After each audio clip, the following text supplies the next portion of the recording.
Ah! 3, 2, 1. Fala, meus lobos, pra quem não me conhece, meu nome é William e sejam bem-vindos ao Alcatel da Matemática.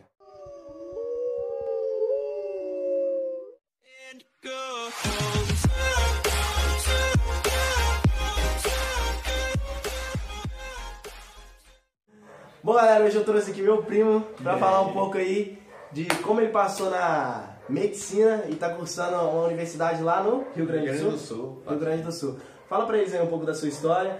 E primeiro, eu vou deixar o Instagram aí na descrição, então, né? Irmão bonitão, pode chamar lá.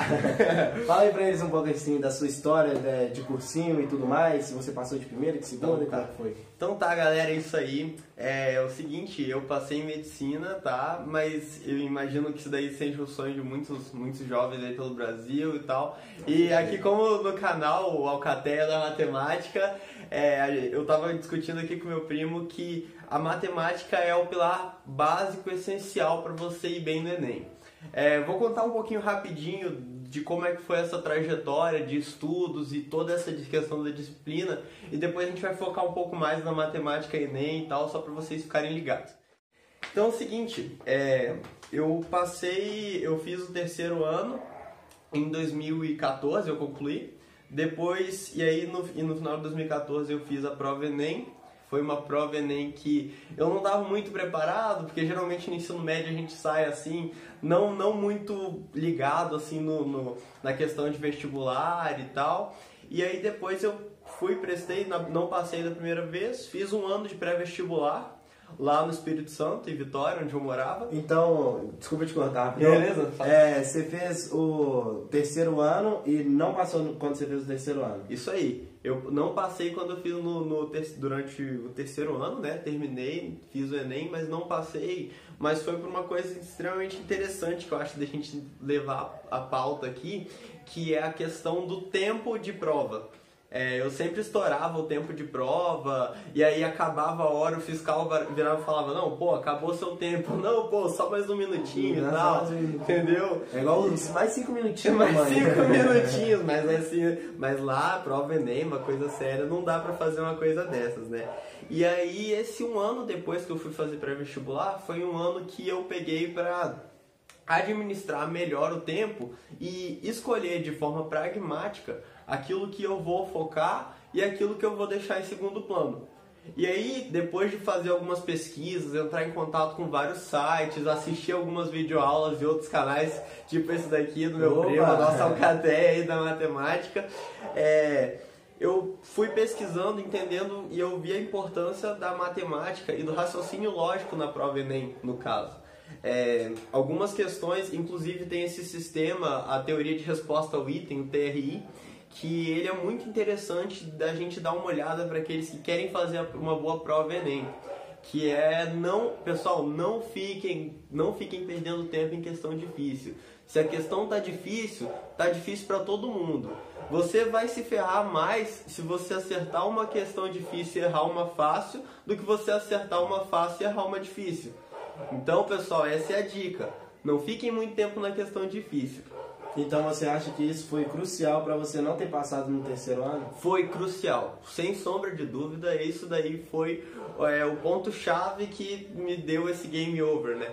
Então, daí na segunda vez eu tive, depois de bastante treino, é uma coisa que eu acho muito interessante, que para um estudante assim como vocês, que eu garanto que todos vocês estão extremamente focadões aí no nosso concurso e tal, a gente precisa estabelecer, primeiro de tudo, uma rotina organizacional. Então chegar e falar, olha, não sei quanto de vocês trabalham, quanto de vocês estudam, a gente tem que pegar assim, olha, hoje eu tenho 4 horas de estudo. Então essas 4 horas a gente talvez até divide em minutos, tá? E aí, o que eu tenho para estudar hoje? Vamos supor, eu tenho 4 matérias, então vai ficar 1 hora para cada matéria. Outra coisa que é interessante da gente ver é que sempre bom, vou entrar um pouquinho mais na área da medicina, que o nosso cérebro, ele não é preparado para manter um longo tempo de raciocínio e linha de raciocínio extensa. Então o nosso cérebro ele exige alguns momentos de pausa, que também acho super interessantes para a gente fazer. Tem uma técnica que eu até hoje utilizo muito, é uma técnica que foi feita no século, nos anos 70, aliás, que é a técnica do Pomodoro. Se eu não me engano é tomate em italiano, e ela diz, porque o que acontece? Não sei quantos de vocês conhecem aquele timer, aquele de fogão, que ele apita quando chegar no zero e tal. Então a técnica que eu utilizava para estudar era a seguinte: eu usava 25 minutos estudando, parava 5. Cada um de estudo 25 e pausa de 5 minutos compunha um round. A cada 4 rounds eu fazia uma pausa de meia hora. Mas dentro de cada um desses 25 minutos eu tinha uma meta para cumprir.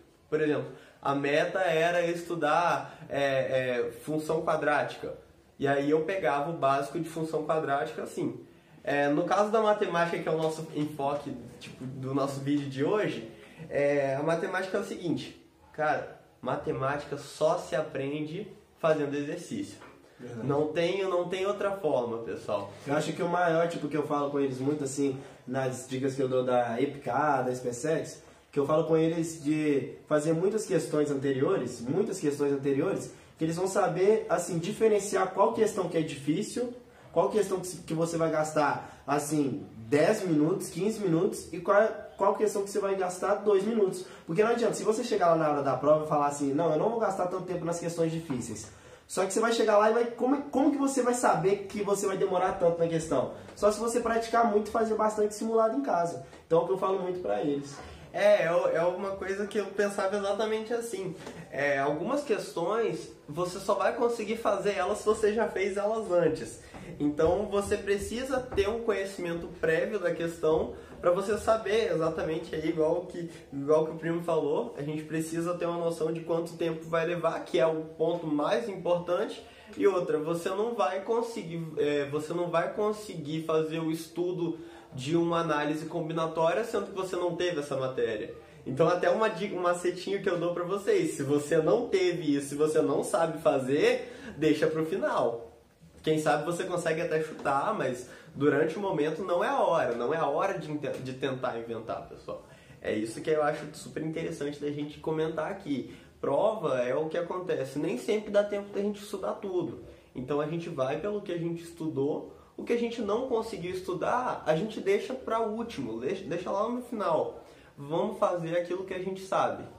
Só para um extra aí, uma dica para redação aí, o que você acha? Ah, sim, a redação é muito importante, pessoal. Então, a redação, eu não sei se a prova de vocês vai ter e tal. No Enem, no caso, era um texto dissertativo, argumentativo, de 30 linhas. E eu gosto de trabalhar dividindo o texto em 4 partes, tá? Introdução, desenvolvimento 1, desenvolvimento 2 e conclusão. É o seguinte, eu gosto de estruturar o texto antes de começar a escrever. Então a gente pega um tema, por exemplo, violências contra a mulher. No desenvolvimento 1, eu gosto de trabalhar as causas.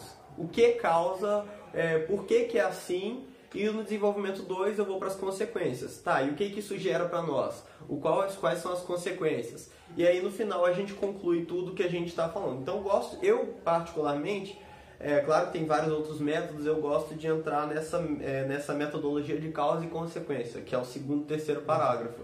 Então, isso daqui causou isso, e as consequências são isso. Eu costumava pegar 3 perguntas, por exemplo, a respeito da violência contra a mulher.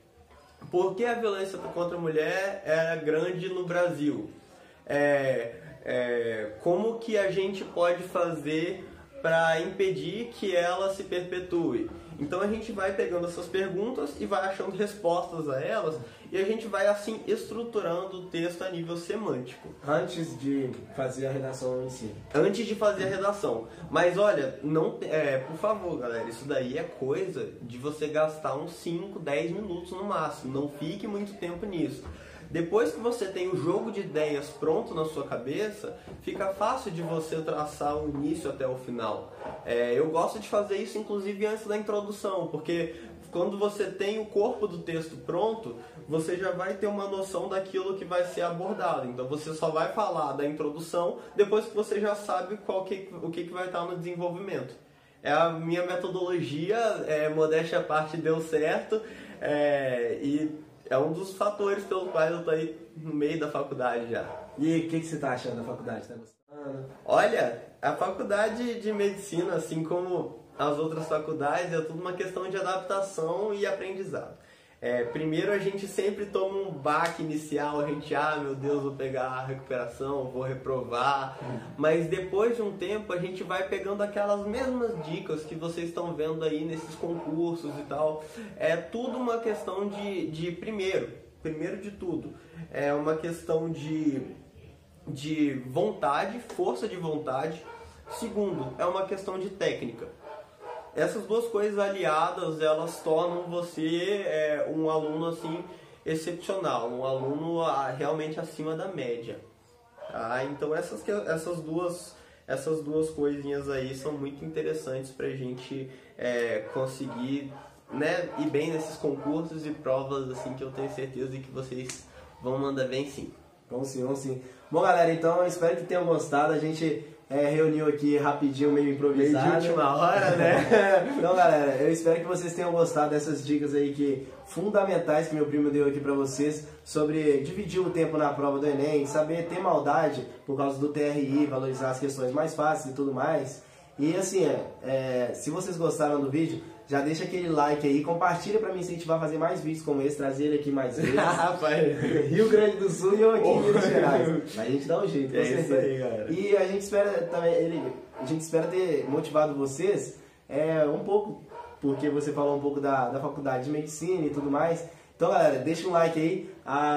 As redes sociais estão aqui na descrição, estão aí aparecendo no vídeo também. E um beijo e um grande abraço. Valeu!